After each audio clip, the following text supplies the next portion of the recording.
ever remember IO games? Do you all remember IO games were essentially um, 5 or 6 years ago? I wouldn't even say 5 or 6. I'd say 7 or 8 years ago, these games were really popular. Like back in 2015, 2016, maybe a little bit before that. These games were really, really popular. Wow, I'm already level 7. But today we're going to be talking about a couple things. First, we're going to be talking about the cruise, like my vacation, my return back from my cruise, how my college, how I'm doing in college, and we're going to be talking about Mensa one last time before I actually, well, we'll get to it. Let's start off first with Mensa. I just want to get that out of the way. So, I am a candidate for Mensa. I literally have a Mensa candidate ID, like candidacy ID, and I am. So, if you don't know, Mensa is basically an organization where it supports people that are intellectually gifted. It supports those with cognitive abilities or an IQ in the top 2% of the population. However, there are some notes to take. So basically what happened, right? So I score really, really high, do nonverbal puzzles, and there's almost none that I don't get. Like, I score extremely high, and I have extremely good nonverbal ability and quantitative ability. So I wanted to go to the university, right? So I emailed Mensa, and I was like, do you guys accept the TONI 4, the test of nonverbal intelligence? Is this actually... Okay, I did not know. This is 4 teams? I didn't even know that. Like, I literally had no idea that there were 4 teams in DEPIO. Anyways, so yeah, that's what I basically said. What I basically said is, do you guys accept the TONI 4? They accept scores over 130. And so I went to my university, right? Because I don't want to take a test that Mensa doesn't accept. So I went to my university and I asked if they could do a test, administer a test for me instead of Mensa, right? Because it would just be easier to take the TONI because I know I'll pass. I'm not stupid, right? I know I'll pass with the TONI because I'm very, very good at nonverbal ability. And they basically said, yes, we can, but it's a charge of $250 and you have to wait 3 to 6 months. So I was like, fuck that. And you know why? Is because literally, you can get 99. So there's 2 options in Mensa, right? You can get group testing for $60, and then you can get individual private testing for $100. And in my honest opinion, I believe that the private testing is a lot better because it's just much more inconvenient. It's administered electronically, and I do way better on electronic tests. You can schedule it on your own time, your own testing location. But I also didn't really have a choice because there were no ongoing tests. There weren't any ongoing tests sessions near me because I live in Oklahoma, right? It's not like I live in New York City or Los Angeles, and I don't ever want to live in those cities, honestly, even though that's probably where all the Mensa events are going on. So I decided to buy the $99 private testing, and they say, okay, well, in 1 business day we'll contact you, and we'll basically, oh crap, I'm dead, am I? Go! Yeah! Okay, awesome. So anyways, they said basically in 1 business day, right? Today was supposed to be the 1 business day, they'll contact me. And so what I'm actually guessing is they'll probably contact me sometime tomorrow, not today because the business day is almost over. And that's fine, right? If they don't contact me by the end of the week, then on Monday I'll go and contact them and be like, hey, what's up? I'm hoping to take this test within the next 2 weeks because that was an option. And I'll let you guys know how I do. So some things to point out about Mensa, though, is that not everybody has top 2% in the same cognitive domain, right? You might just think, oh, well, this must be, the Wechsler. This must be. No, some members literally have one skill that they score in the top 2% or two standard deviations above the mean, like nonverbal, or the Miller's analogy test, which I'm not sure if they accept. So basically, and even the LSAT, they accept the LSAT, the lawyer school admissions test, I believe it stands for, although I'm not in law school, so I wouldn't know for sure. So, on this test, on the Mensa admissions test, they have 5 scores, and you only need 1 in the 98th percentile to get in, and plus they administer a 50-question, 12-minute test that you can also. So, give you a lot of chances to actually join Mensa. And you could say, oh, well, they're not really that elite if they test you in these abilities, and there's so many chances to get the 98th percentile. No, I mean, at the end of the day, there will be very few people that will score 98th percentile on one of these tests, right? You just generally have to have good cognition in general, in some area, right? And that determines gifted eligibility, basically, to join the Mensa organization is if you score top 2% in one cognitive area, it's no different. So if you score 98th percentile on this Mensa admissions test in nonverbal, it's not really different from scoring 98th percentile in, say, the TONI or the NNAT, the Naguilary Nonverbal Abilities Test, right? Or the Ravens. So it makes sense as to why they would accept any score in the 98th percentile. So they got 3 sections on the quiz, right? They got the crystallized intelligence section, which is composed of, vocabulary, general knowledge, I believe.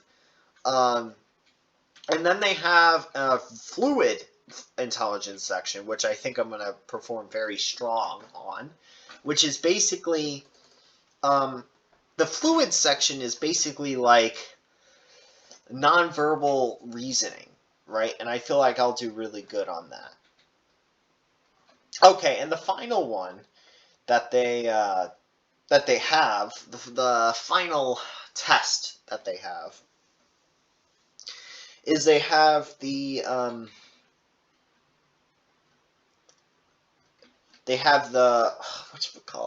quantitative section. So if you're really good at numbers, patterns, and mathematics, then if you score in the 98th percentile in the quantitative section, Mensa will accept it, and you will be a member of Mensa.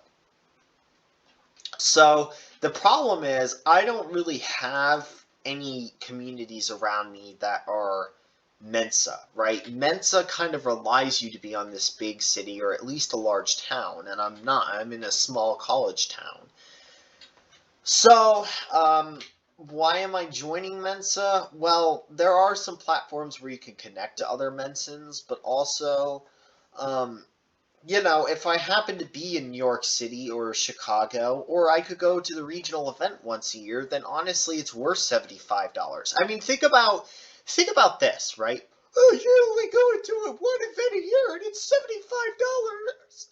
Well, think about it like this, right? Almost every single event that you go to, anyways, a lot of them cost $75, right? And Mensa offers a lot more than that, right? And there's plenty of other events you could attend. They have things that you can read and learn from, and all sorts of stuff.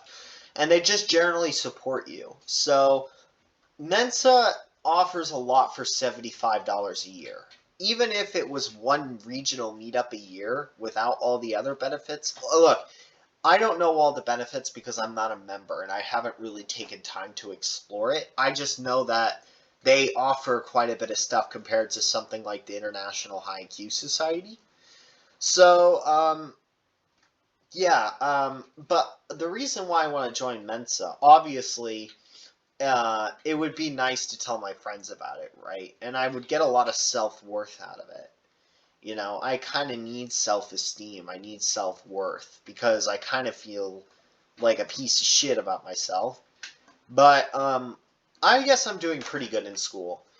I'm having some problems in my life, like under challenged. I'm under challenged. I need constant mental stimulation, and I'm experiencing social isolation. As I've grown, I feel like it's exponentially gotten more apparent, and I think it has something to do with some of the neurological disorders that I have. So at first, I couldn't even tell left from right. I feel like I've always had this kind of cognition before, and a lot of my counselors that did testing on me before with the Wechsler, which by the way does not measure nonverbal ability as good as you would think, right? Like the Wechsler is the gold standard IQ test. But the thing is that anybody with half a brain will tell you that the Wechsler nonverbal ability section is nothing like the Ravens, and nothing like the Mensa admissions test, and nothing like the culture fair tests, and nothing like the NNAT certainly, and probably not like the COG-AT either. Maybe like the COG-AT.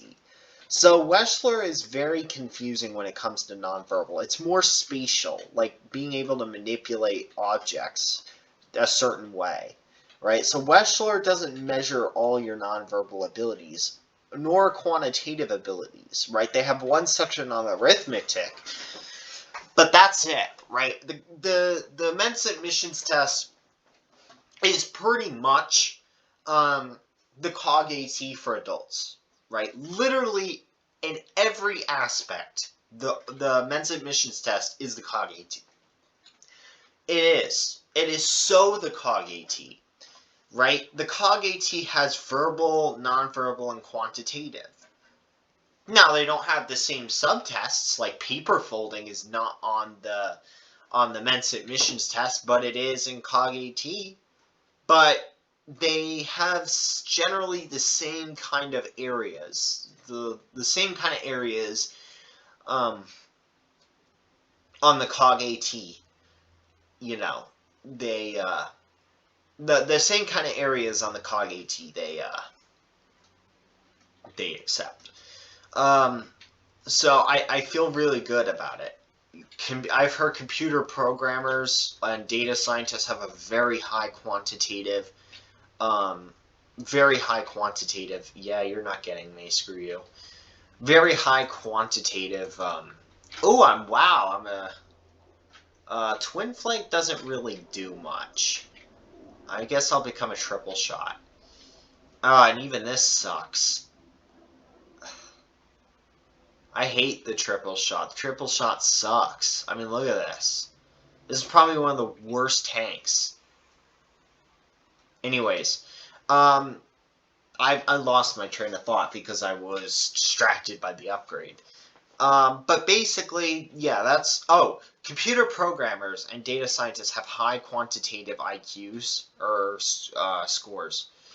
Anyways, it's 13 minutes. I gotta move on to a new topic. So the next topic is going to be about my cruise. How did it go? So I went on the Haven, which is the first class section of the ship. As I told you in February, I was going to be on the Haven.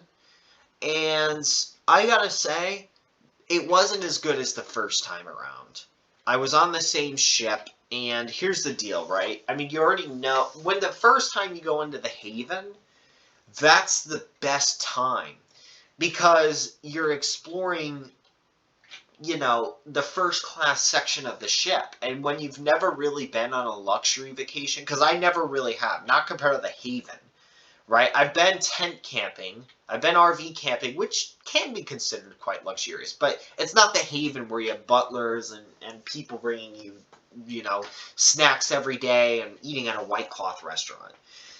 The thing is that there were the same snacks, there were the same food, as last time.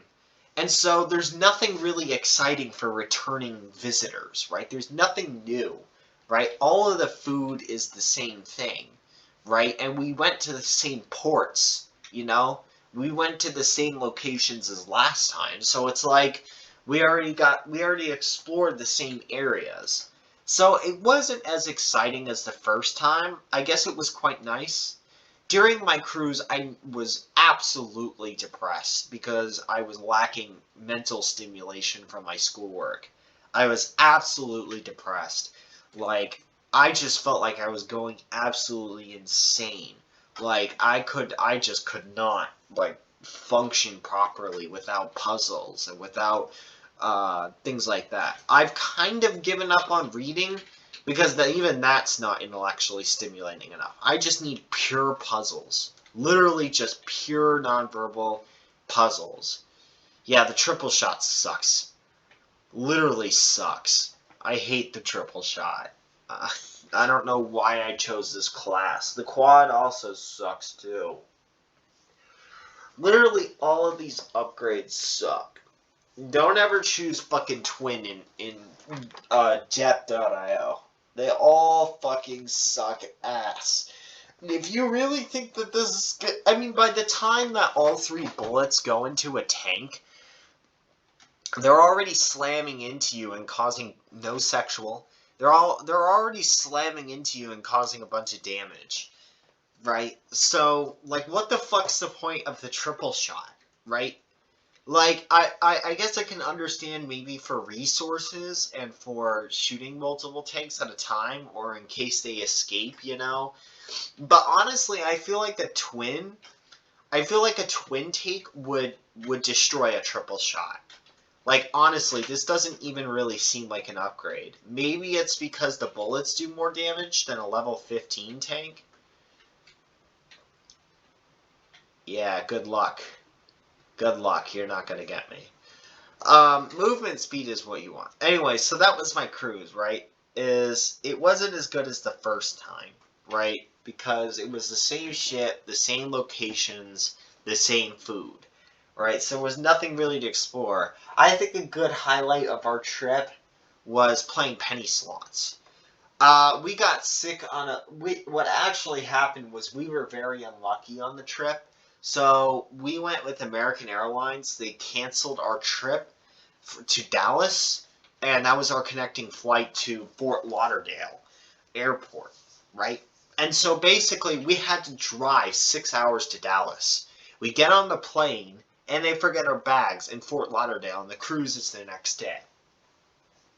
So essentially, we're fucked. We are fucked, right? And my dad is like livid. He's like furious.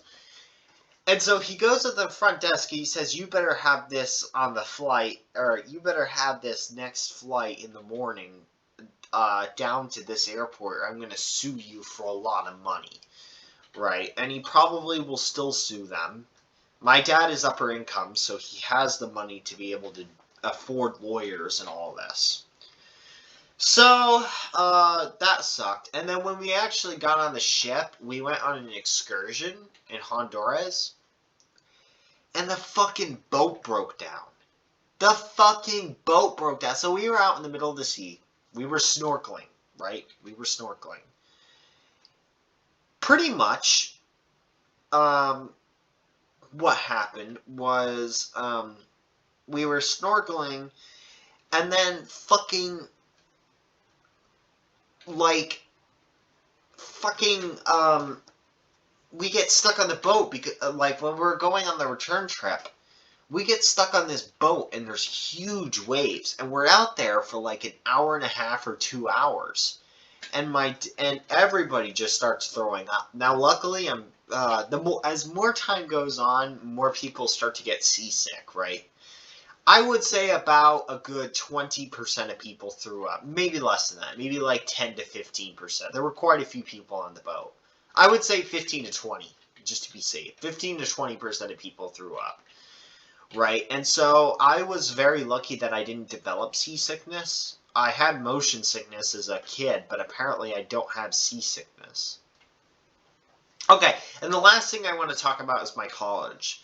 So I'm still having a hard time paying attention to stats class in my college because I'm way ahead of the class, and what's actually happening is I'm missing out on important concepts because I'm so ahead of the class, that and everything is so boring because it's so easy.